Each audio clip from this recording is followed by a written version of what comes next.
in the last few years, it has been seen that obesity in India has risen exponentially. This is a pattern that has been followed, from the West. The same thing we are seeing in India now as well. And the reason for this is, we already had a genetic predisposition to obesity, but now our lifestyle has also changed a lot.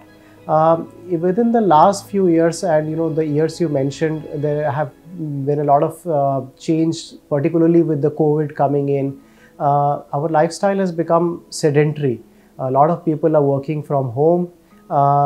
Even a little bit of exercise that they were doing before, what we call just walking to work, routine exercise, routine break from long hours of sitting, that has caused the pandemic of obesity to increase exponentially.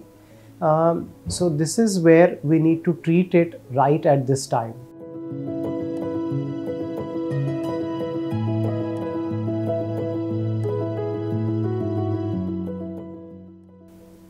The health problems of implications of obesity are really manifold. Obesity contributes to metabolic problems, diabetes, high blood pressure, high cholesterol, and patients who suffer from the metabolic problem have a several-fold increased risk of heart attack and stroke. At the same time, obesity leads to lung problems, breathing problems, asthma, COPD, leads to fatty liver disease, can damage the liver over a period of time. Patients can start having cirrhosis, liver cirrhosis. It leads to infertility in women. It leads to several cancers are seen to be at a significantly increased risk in patients who suffer from obesity. It leads to a poor quality of life, mental health problems, and physical health problems. So obesity affects from head to toe, and it needs to be addressed together, not just as somebody being overweight, but all the health problems need to be addressed together.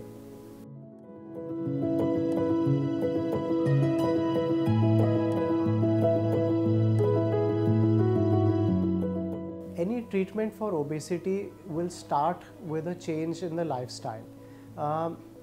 When somebody comes to us for treatment for obesity, we see firstly what are the reasons that they are gaining weight. 50% of obesity is due to an inappropriate diet. So patients have to go through a very detailed diet assessment.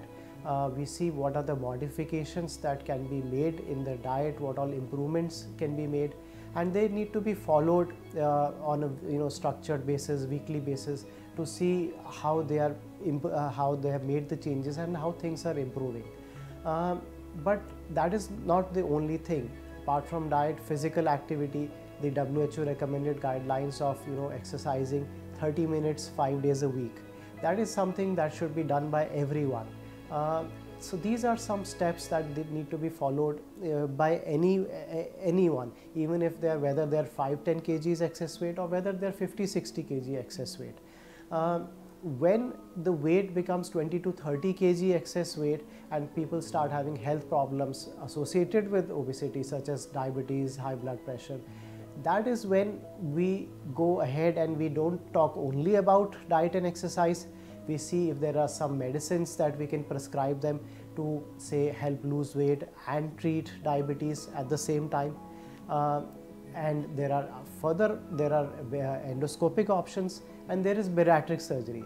So if somebody is 30 kg excess weight and already diabetic, then bariatric surgery is something that I would be recommending upfront for them, because we see that it is very difficult for somebody who's that heavy to lose that amount of weight and maintain it just with the help of diet and exercise. So when it comes to treating obesity, I want to summarize by saying that one size does not fit all.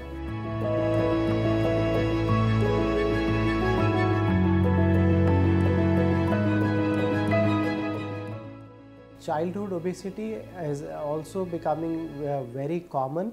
There have been studies done in school kids in Delhi, in the metropolitans, that almost 25% school kids these days in metropolitans are overweight, and almost 13% are obese. So that is a very significant number. we need to start addressing obesity early, because it is a chronic health problems. Over a period of time, the ill effects of obesity accumulate. It is just like diabetes. It will start to affect somebody from head to toe. So if it's already affecting somebody in childhood, that is when we need to start addressing the problem before they start having high blood pressure, diabetes, and all the host of problems that come with obesity. I would like to say that in children, it is very important that parents address themselves first, because children, whether there may be a genetic predisposition, but ultimately what they are doing, what they are eating, what the exercise they are doing, they are usually following their parents.